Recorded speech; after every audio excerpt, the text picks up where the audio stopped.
মানুষের জীবন বাস্তবতার কথা, অন্যের ভালোর জন্য নিজের জীবন বিপন্ন করার কথা, আছে সমস্ত কষ্ট যন্ত্রণার মাঝেও সত্যিকার ভালোবাসার চূড়ান্ত বিজয়ের কথা। তপস্যাকালে আত্মশুদ্ধির লক্ষ্যে সুন্দর অর্থপূর্ণ প্রস্তুতির জন্য ক্রুশবিদ্ধ যিশুর শান্তিবাণী পর্যায়ক্রমে ধ্যান করব। তপস্যাকালীন যাত্রায় যতই শেষের দিকে এগিয়ে চলি, ততই এই জগতে যিশুর জীবনের শেষ মুহূর্তের অবস্থা ও অনুভূতিগুলিকে আমাদের অন্তর থেকে আনতে চেষ্টা করি।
প্রথম বাণী, পিতা এদের ক্ষমা করো, কারণ এরা কি করছে তা জানে না। গেতসেমানি বাগানে গ্রেফতারের পর থেকে সারা রাত ধরে অকথ্য নির্যাতন, কালভারি পর্যন্ত দীর্ঘ ক্রুশ বহন, ক্রুশের পথে দীর্ঘ যাত্রা শেষ। নির্দিষ্ট গন্তব্য সেই কালভেরিতে এসে পৌঁছেছেন তিনি। চারিদিকে বিরাট জনতা, কারো মনে বেদনা, কারো মনে উল্লাস। কি হয় শেষ পরিণতি তা দেখা হবে।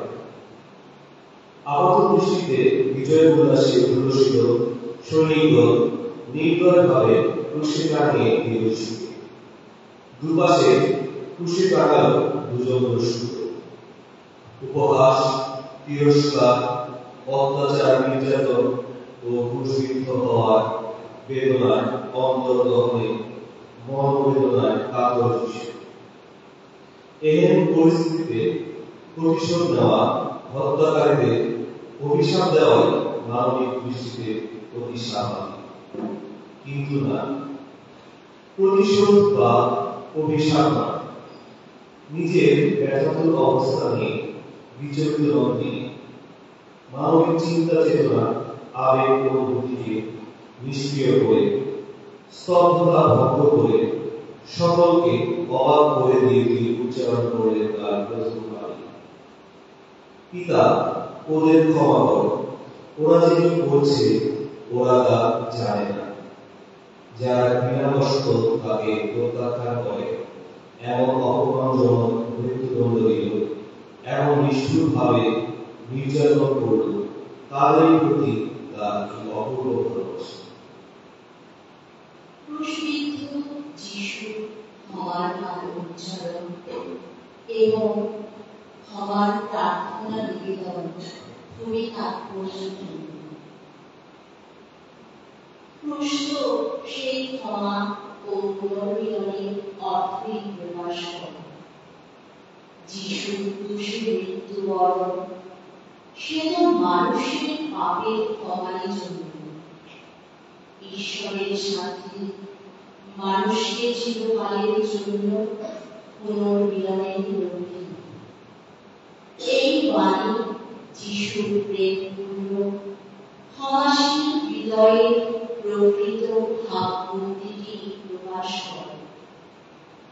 ক্ষমাশীল মানুষের প্রতি পিতার দয়া, ভালোবাসা ও ক্ষমার প্রকৃত বাহক। তাই তো জীবনের শেষ মুহূর্ত পর্যন্ত এই সদ্গুণের অনুশীলনী করে গেছে। যিশু তার কর্মময় প্রচার জীবনে প্রকাশ্যে মানুষের পাপ ক্ষমা করেছে। ক্ষমার গুরুত্ব সম্পর্কে শিক্ষা দিয়েছে। শুধু বন্ধুদেরই নয়, বরং শত্রুকেও ক্ষমা করার নির্দেশ দিয়েছে। ক্রুশবিদ্ধ যিশুর ক্ষমার প্রার্থনা শত্রুদের প্রতি তার হৃদয়ের গভীর অনুরাগ এবং শত্রুকে ভালোবাসার শিক্ষার আদর্শ বাস্তবায়ন করে। পিতা ওদের ক্ষমা করো প্রার্থনাটির মধ্য দিয়ে ক্রুশে ঝুলন্ত যিশু পাপের পূর্ণ মানব জাতির প্রতি পিতার দয়াপূর্ণ দৃষ্টি ও মনোযোগ আকর্ষণ করে। ক্রুশে ঝুলন্ত অবস্থায় মর্মান্তিক কষ্টের মধ্যেও প্রভু যিশু শত্রুদের জন্য পিতার কাছে ক্ষমা প্রার্থনা করলেন। যিশু কিন্তু আমাদের শিখিয়েছেন অন্যকে, এমনকি শত্রুকেও অন্তর থেকে ক্ষমা করতে। এটা শুধু তার মুখের শিক্ষা নয়, ক্রুশের চরম যন্ত্রণার মধ্যেও নিজেই শত্রুকে ক্ষমা করে আমাদের এক জীবন্ত আদর্শ দেখিয়েছে। এই ক্ষমাই বয়ে আনে পুনর্মিলন। এই পুনর্মিলনই আবার আমাদের জীবনে এনে দেয় শান্তি ও আনন্দ।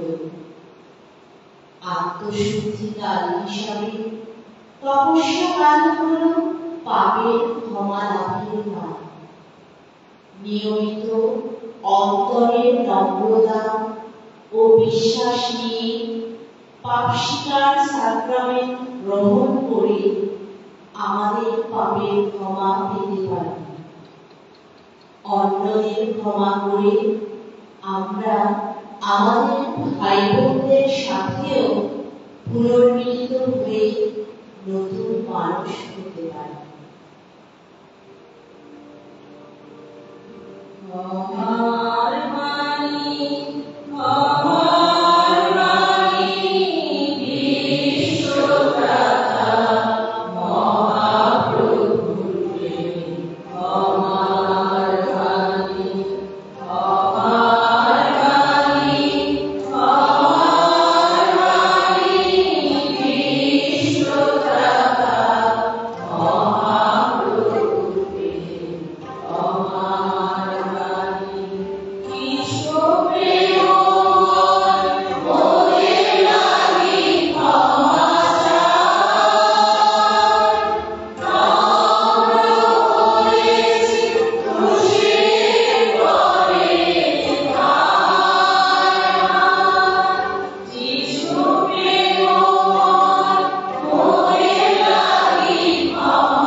আমি তোমাকে বলছি, আজই তুমি আমার সঙ্গে পরম দেশে যাবে। যিশুকে অপমান ও অপদস্থ করার জন্য ইহুদিরা এক অভিনব উপায় ব্যবহার করল। তাকে দুজন অপরাধীর মাঝখানে ক্রুশে টানিয়ে দিল।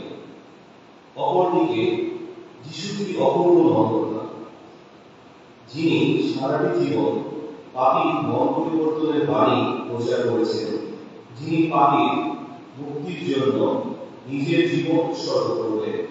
জীবনের এই চরম লগ্নে তিনি পাপীদেরই সঙ্গ নিলেন। মৃত্যুর কয়েক মুহূর্ত মাত্র আগে আরো একজন পাপীর মন ফেরালেন। ক্রুশে ঝুলন্ত অবস্থায় ইহুদিদের নানা বিদ্রুপ উপহাস সত্ত্বেও যিশুর মনোভাব ও ব্যবহার এত প্রেমপূর্ণ ও ক্ষমায় ভরা দেখে একজন চোর বুঝতে পারল যিশু সাধারণ মানুষ নয়। তাই সে তার সমস্ত জীবনের পাপ স্বীকার করে যিশুর কাছে ক্ষমা যাচনা করল। যিশু ও তার সেই করুণা ও মন পরিবর্তন লক্ষ্য করে তাকে ক্ষমা দান করলেন ও শাশ্বত জীবনের প্রতিশ্রুতি দিলেন। চোর বা অপকর্মার অপরাধ কি ছিল তা জানি না, তবে রোমান বিচারে যেহেতু তাকে সাজা পেতে হয়েছে কৃষ্ণ মৃত্যুদণ্ড, সেহেতু বলা যেতে পারে তার অপরাধ গুরুতরই ছিল। তার প্রতি জীবন, তার অপরাধ যতই খারাপ, যতই গুরুতর হোক না কেন, জীবনের শেষ মুহূর্তে ক্রুশবিদ্ধ যিশুর কাছে এসে তার অন্তর আত্মায় এক আশ্চর্য পরিবর্তন লক্ষ্য হল। ক্রুশবিদ্ধ যিশুর সাথে সাক্ষাতে যে মনোভাবের কারণে সে যিশুর ক্ষমা ও স্বর্গ লাভের অধিকারী হয়েছে, সেই মনোভাবটি আমাদের দৃষ্টি আকর্ষণ করে। এমন একটি গভীর, আশ্চর্য, বিশ্বাসপূর্ণ, বিনম্র ও ব্যাপক হৃদয়ের প্রার্থনা করুণাময় ও দরদী হৃদয় যিশুর কাছে অগ্রাহ্য হতে পারে। তাই তো সেই অনুতপ্ত অপকর্মা যা প্রত্যাশা করেছে ভবিষ্যতের জন্য তার চেয়েও বেশি, বর্তমানে এই মুহূর্তে তাকে দান করে যিশু বললেন, আজই তুমি আমার সঙ্গে সেই অমৃতারণ্যে স্থান পাবে। পরিত্রাণের এই বাণীর মধ্যে স্পষ্ট হয়ে উঠেছে পাপীর প্রতি যিশুর প্রকৃত বন্ধন। পাপীর প্রতি দয়ালু, অনুতাপীর প্রতি তার হৃদয়ে রয়েছে অপরিসীম দয়া ও ক্ষমা। কেননা পাপীদের উদ্ধার করতেই তো এই জগতে এসেছেন তিনি। তাই তো নির্দোষ হয়েও তিনি অপকর্মাদের সাথে ক্রুশবিদ্ধ হলেন, প্রকাশ করলেন পাপীদের সাথে গভীর একাত্মতা ও সম্পত্তি। কষ্টভোগী সেবকের মতো অনেকেরই পাপের বোঝা তিনি বহন করলেন এবং অপরাধীদের জন্য অনুনয় করলেন।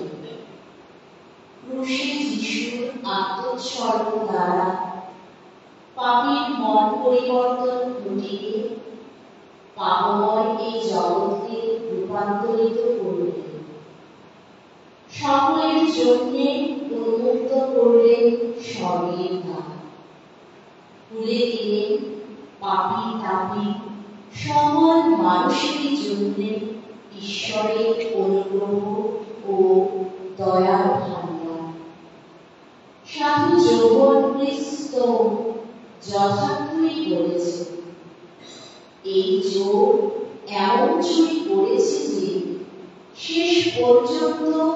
সর্বজয়ী করেছে।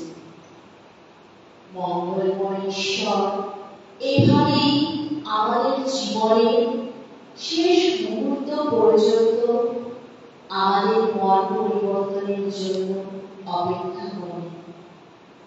তার ক্ষমা ও কৃপা নিয়ে তিনি প্রস্তুত থাকেন। আমরাও কিভাবে সেই চোরের ন্যায় স্বর্গ লাভের উদ্দেশ্যে যিশুর যাত্রী সঙ্গী হতে পারি? আমি কি আমার নিজের দোষ স্বীকার করতে, পাপময় অভ্যাস ত্যাগ করে নতুন জীবন শুরু করতে প্রস্তুত?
তৃতীয়বার, মা, ওই দেখো তোমার ছেলে, ওই দেখো তোমার মা। ক্রুশবিদ্ধ যিশু তৃতীয় বাণীটি হল নতুন সম্পর্ক স্থাপনের বাণী। যিশুর ক্রুশের তলায় তার মা ও প্রিয় শিষ্য জীবনের ঝুঁকি নিয়ে দাঁড়িয়েছিলেন। ভালোবাসার শক্তি যে পৃথিবীর অন্য সব শক্তির চেয়ে বড়।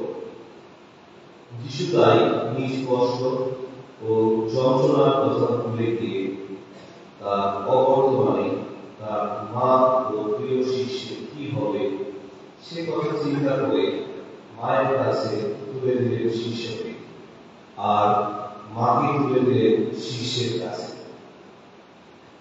মানবপুত্র হিসেবেই সকল মানুষের পরিত্রাণের জন্য আজ তিনি ক্রুশবিদ্ধ, যন্ত্রণায় কাতর, মৃত্যু পথযাত্রী। জীবনের এই চরম মুহূর্তে সকলেই ক্রুশ হয়ে গেছে। তার ক্রুশের তলায় কয়েকজন নারীর সাথে দাঁড়িয়ে আছে তার মা মারিয়া। পাশে রয়েছে তার স্নেহের শিষ্য জোরক। নিজের অসহনীয় যন্ত্রণা, কষ্ট ও মৃত্যু ভয় উপেক্ষা করে তিনি তাকিয়েছেন তার মায়ের ব্যথাতুর হৃদয়ের দিকে। যে সন্তানকে তিনি গর্ভে ধারণ করেছেন, কষ্ট করে ধীরে ধীরে মানুষ করে তুলেছিলেন, সেই একমাত্র পুত্রের মরণ যন্ত্রণার দৃশ্য অবলোকন করা তার মায়ের জন্য কতই না কষ্টকর ও যন্ত্রণাদায়ক। মা মারিয়া তীব্র অন্তর্দহনে জর্জরিত। হৃদয়ে ক্ষত বিক্ষত। সাধু সিমিয়নের সেই প্রাগতিক বাণী, আর তোমার নিজের প্রাণ একদিন খড়গের আঘাতে বিদীর্ণ হবে। আজই যেন তার জীবনে পূর্ণ হতে চলেছে। মায়ের এই গভীর মর্মবেদনা ও নীরব প্রার্থনা উপলব্ধি করি যিশু সান্ত্বনার সঙ্গে বলে উঠলেন, মা, ওই দেখো তোমার ছেলে।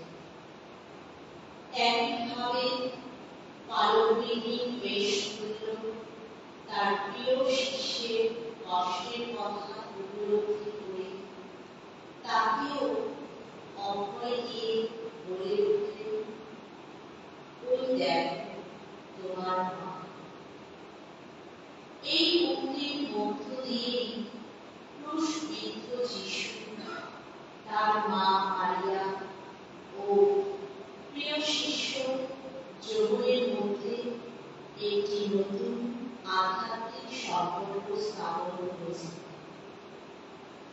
একসাথে মাকে যোগের হাতে এবং যোগকে মায়ের হাতে সমর্পণ করার মধ্য দিয়ে যন্ত্রণাক্লিষ্ট মানুষের দায়িত্ব নিতে, একে অপরের বোঝা বহন করতে ও তার ভালোবাসার বাহন হতে দায়িত্ব দিয়েছে। ক্রুশের তলায় উপস্থিত মারিয়া যেন মণ্ডলীর প্রতীক এবং যৌবন মানব সমাজেরই প্রতিনিধি। তাই এখন থেকে মারিয়া শুধু যিশুর মাতাই নন, তিনি হয়ে উঠেছেন সমগ্র মানব জাতির জন্ম।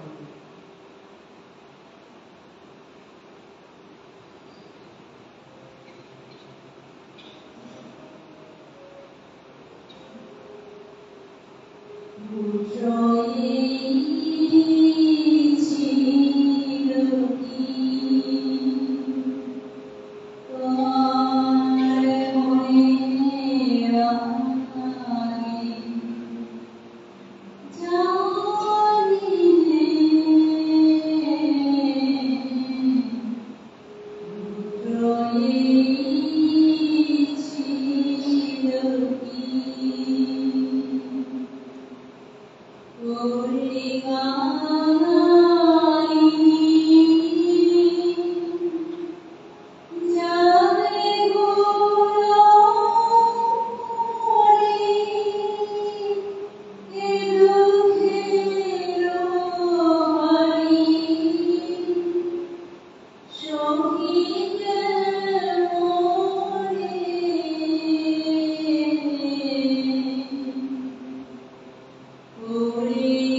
চতুর্থ বাণী।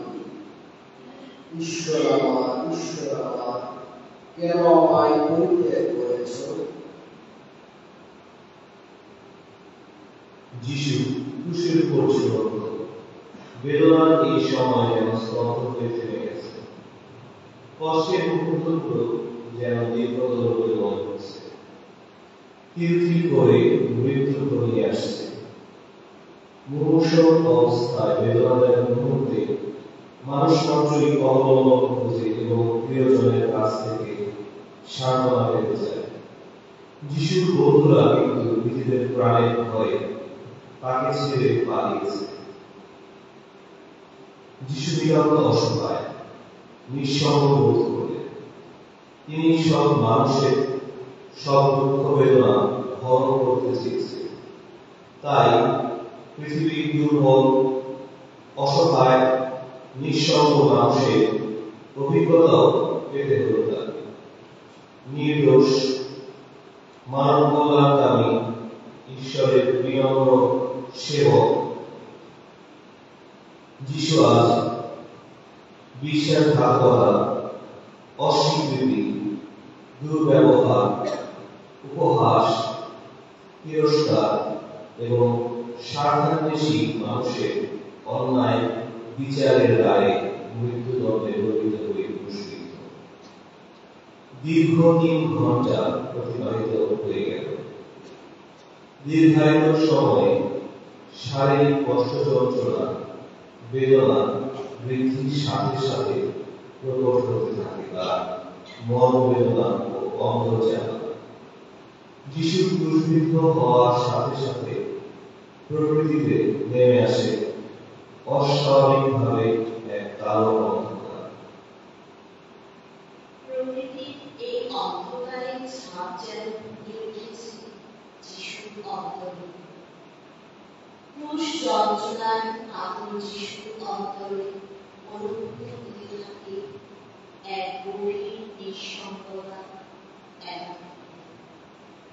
কেননা পরিচিত পরিজন, আপনজন, বন্ধু বান্ধব, উপকার প্রতি, এমনকি তার আপন শিষ্যগণ প্রায় সকলেই পালিয়েছে। ঈশ্বর যেন এক সময় যাকে তার আপন প্রিয় পুত্র বলে সম্বোধন করেছেন, যার সাথে পুত্র যিশু বরাবরই একান্ত অন্তরঙ্গ সম্পর্ক ধরে রেখেছেন ও প্রকাশ করেছেন, সে পিতা ঈশ্বর যেন আজ নীরব। বেদনার এই মুহূর্তে আপনজনদের দূরত্ব ও নীরবতা মানবিক দৃষ্টি করে বিবেচনায় অসম্ভব। মনে এই প্রশ্ন জাগে, তাহলে সকলেই আমাকে পরিত্যাগ করেছে? মানুষ হিসেবে যিশুর মনেও এমন প্রশ্নের উদ্রেক হওয়া অসম্ভব নয়। তাই তো উত্তরহীন এই প্রশ্নটি যেন তার হৃদয়ে আত্মচিৎকার হয়ে বেরিয়ে এসেছে।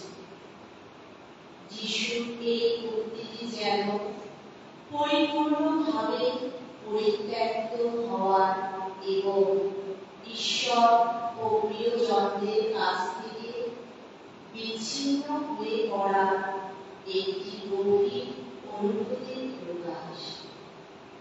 পরিত্যক্ত হওয়ার অভিজ্ঞতা মানবীয় সর্বোচ্চ নিঃসঙ্গতারই অনুভূতি। প্রশ্ন জাগে, কেন ঈশ্বর নীরব থেকে তার প্রিয়তম নির্দোষ পুত্রকে এই পরিত্যক্ত ও নিঃসঙ্গ হওয়ার অভিজ্ঞতা করতে দিলেন? সম্ভবত পাপী মানুষের বিচ্ছিন্নতা ও নিঃসঙ্গতা উপলব্ধি করার জন্য, যাতে তিনি তাদের এই অবস্থার সাথে একাত্মতা ঘোষণা করে তাদের প্রতি তার হৃদয়ের সমবেদনা ও অনুকম্পা প্রকাশ করতে পারে। এই তপস্যাকালীন যাত্রায় যিশুর এই বাণীটি ধ্যান করে সেই বাণীর আলোকে আমরা আমাদের নিজেদের মন পরীক্ষা ও আত্মমূল্যায়ন করতে পারি।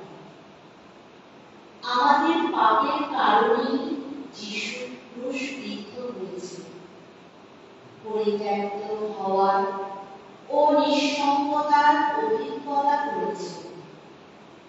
তাকে এমনইভাবে ক্রুশবিদ্ধ, পরিত্যক্ত ও নিঃসঙ্গ করতে আমরা কি পাপ করতেই থাকবো, নাকি ক্রুশবিদ্ধ যিশু এই মর্মবেদনা ধ্যান করে পাপ পথ পরিহারের সাধনা করব?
পঞ্চম গান আমি খ্রিস্টাব্দ।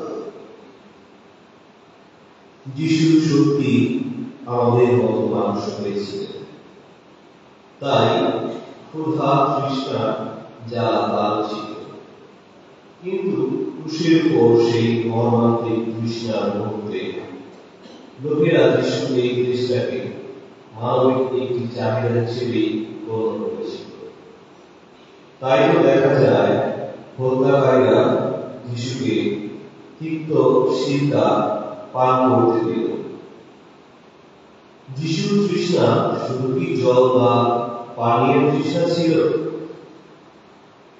এই তেষ্টা যিশুর যন্ত্রণা, দুঃখ, দুর্দশা ও মানবিক বিপর্যয়ের গুরুতর অবস্থায় প্রকাশ করে।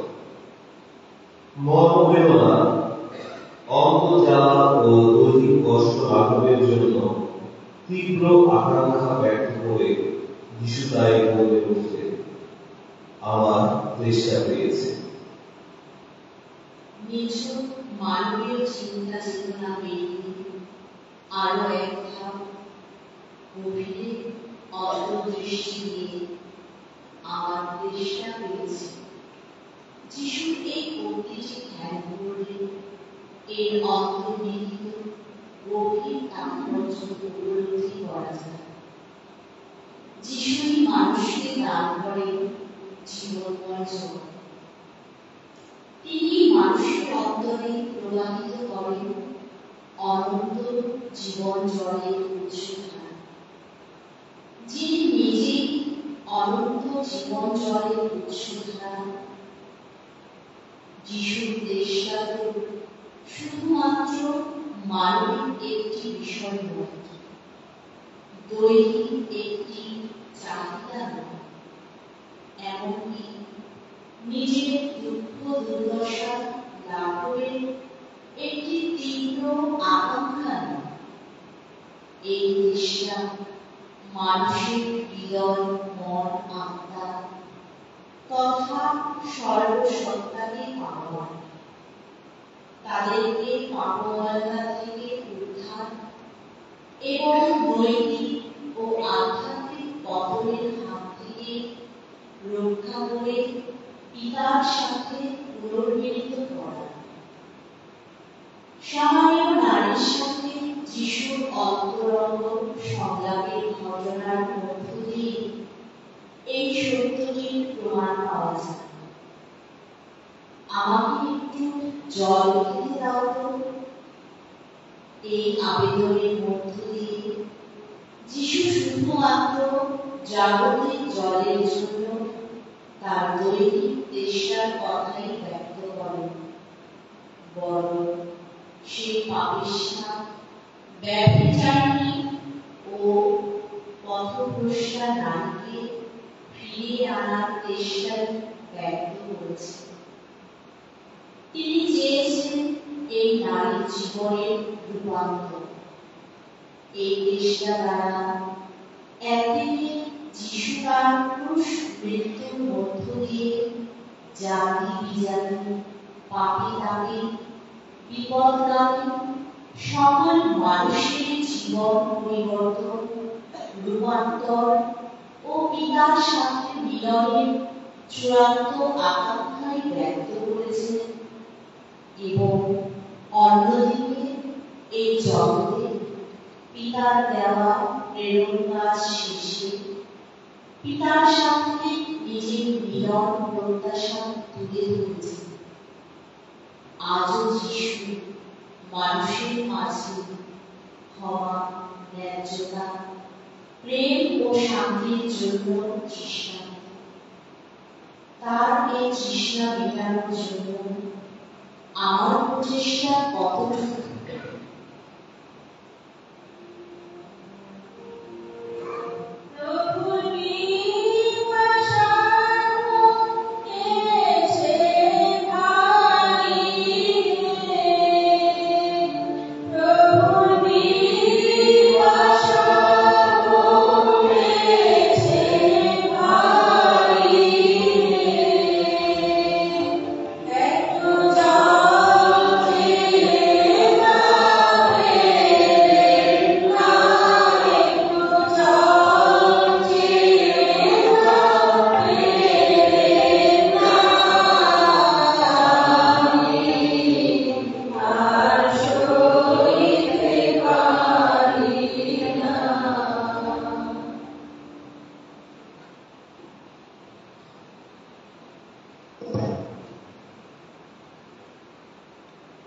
ষষ্ঠ বাণী সমস্তই সমাপ্ত হল।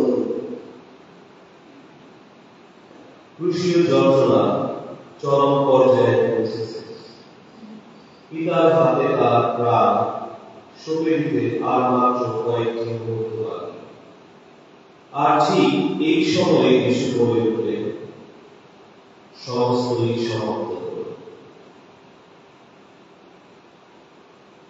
আপাত দৃষ্টিতে মানবিক বিবেচনায় যিশু এই বাণীটি তার নেতিবাচক মনোভাবের প্রকাশ বলে মনে হতে পারে। জীবনে বেঁচে থাকার সংগ্রাম তিনি যেন ব্যর্থ, শত্রুদের শক্তির কাছে তিনি যেন পরাজিত। কিন্তু বাস্তবিকই তাই না, তা নয়। প্রকৃত বিজয় যিশু, এবং নির্দিষ্ট সময়ে তিনি এই বিজয়ের ঘোষণা করেছেন ক্রুশবেদি থেকে। এই মুহূর্তটির জন্যই অপেক্ষায় ছিলেন তিনি। দীর্ঘ 3টি বছর কঠোর তপস্যা, বাণী প্রচার, কল্যাণ কাজ, সংগ্রামী জীবনযাপন, দুঃখ যন্ত্রণা, অপমান, নির্যাতন সবই সহ্য করে সেই অপেক্ষিত সময়টিতে এসে পৌঁছেছেন তিনি। তাই তো তিনি নিজেই ঘোষণা দিয়ে বলেছেন, সে সময় তো এসেই গেছে, এখন তো আর পরাজয়ের সময় নয়, বরং বিজয়েরই সময়। অন্ধকারের রাজত্ব তথা সংসারকে জয় করারই সময়। সেই বিজয় উল্লাসী তিনি ঘোষণা দিয়েছেন, সমস্তই সমাপ্ত হয়ে। যন্ত্রণা ও কষ্টের চরম মুহূর্তে বুক ফাটা আর্তনাদ নয়, যিশুর এই চিৎকার বিজয় উল্লাসের ধ্বনি। কৃষ্ণ মৃত্যুবরণের পূর্বে তার মুখে উচ্চারিত এই শব্দটি দ্বারা যিশু বড় ঘোষণা দিয়েছেন, এই জগতে তার প্রেরণ কাজ ও মুক্তি কাজের সফল সমাপ্তি। স্বর্গীয় পিতার নির্দেশ মতই, পিতার ইচ্ছা অনুসারে ও পিতাকে প্রীতি করতে সর্বদা কাজ করেছেন। এইভাবে নিজ জীবনে ও কাজের মধ্য দিয়ে পিতার মহিমায় প্রকাশ করেছেন। তোমার ইচ্ছা পূর্ণ বলে যে দায়িত্ব নিজের কাঁধে নিয়েছিলেন, পূর্ণ আনুগত্য দ্বারা তা পুরোপুরিভাবে বাস্তবে রূপদান করেছেন। এইভাবে নিজ কাঁধে মানুষের পাপের বোঝা তুলে নিয়ে নিজের যন্ত্রণাময় মৃত্যুকে গ্রহণ করে মানব পরিত্রাণের কাজে পূর্ণতা এনেছে। নতুন সৃষ্টি ও নবযুগের সূচনা করেছে। তাই তো আজ এই মুহূর্তে কষ্ট যন্ত্রণার মাঝেও হৃদয় গভীরে অনুভূত হচ্ছে এক অপরিসীম তৃপ্তি। জগতে প্রেরণ কর্মের সফল সম্পাদনের নির্মল আনন্দ। তাই এখনই শুরু হবে কাটার মুকুট পরে বিজয়ী বেশে পিতার দেওয়া সেই মহিমার মুকুট লাভের উদ্দেশ্যে বিজয় যাত্রা। সমস্তই সমাপ্ত হল এই ঘোষণার মধ্য দিয়ে। সেই সত্য প্রত্যয়টি যেন ব্যক্ত করেছেন তিনি। তাই জীবনের শেষ লগ্নে এসে পরম তৃপ্তির সাথে বিজয় ঘোষণা করে বললেন, সমস্তই সমাপ্ত হল।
পিতা তোমারই হাতে আমার প্রাণ সঁপে দিলাম। যিশু সারাটা জীবন পিতার কাছে প্রার্থনা করেছেন। জীবন শেষেও তিনি প্রার্থনার মধ্য দিয়ে নিজ প্রাণ পিতারই হাতে তুলে দিলেন। এই তো জীবনের পরিপূর্ণ সার্থকতা। প্রেম করে পিতার মধ্যে বিলীন হওয়া কি প্রতিটি মানুষের কাম্য নয়? সফলভাবে প্রেরণ কর্ম সম্পাদনে বিজয়ী যিশু এখনকার একমাত্র প্রত্যাশা করে পিতার কাছে ফিরে যাওয়া ও পিতার সাথে মিলিত হওয়া। তাই ক্রুশবিদ্ধ যিশুর শেষ বাণীটিকে পিতা তোমারই হাতে আমার প্রাণ সঁপে দিলাম বলা হয়। স্বর্গরাজ্যের পিতার সাথে একাত্ম হওয়া বা মিলনের মানে মিলনেরই প্রার্থনা। আমার জীবনের ব্যস্ত অবস্থা আমি কতটুকু ঈশ্বরের হাতে রেখে অন্তরের শান্তি পেতে চেষ্টা করি। আমার জীবনের কষ্ট যন্ত্রণার মাঝে আমি কতটুকু বিশ্বাস ও আস্থা নিয়ে স্বর্গীয় পিতার শরণাপন্ন হই। দৈনন্দিন জীবনযাপন ও কাজকর্মের মধ্য দিয়ে ঈশ্বরের সাথে আমার ব্যক্তিগত সম্পর্ক আরো গভীর, আরো অন্তরঙ্গ ও মধুর করার জন্য আমি কি করতে পারি? এমনইভাবে ক্রুশবিদ্ধ যিশুর বাড়ি দর্পণে নিজেকে দেখলে আমাদের খ্রিস্টীয় জীবন আরো সুন্দর, আরো নবায়িত ও রূপান্তরিত হতে পারে। পিতার হৃদয়ে আমরাও নিজেদের জন্য স্থান করে দিতে পারি। তাই যিশুর সাথে আমরাও সেই নবজীবন প্রত্যাশা করতে পারি। যন্ত্রণাক্লিষ্ট ক্রুশবিদ্ধ যিশুর জীবন নৈবেদ্য প্রত্যেকের হৃদয়ে সঞ্চার করুন পুনরুত্থানের নতুন জীবন।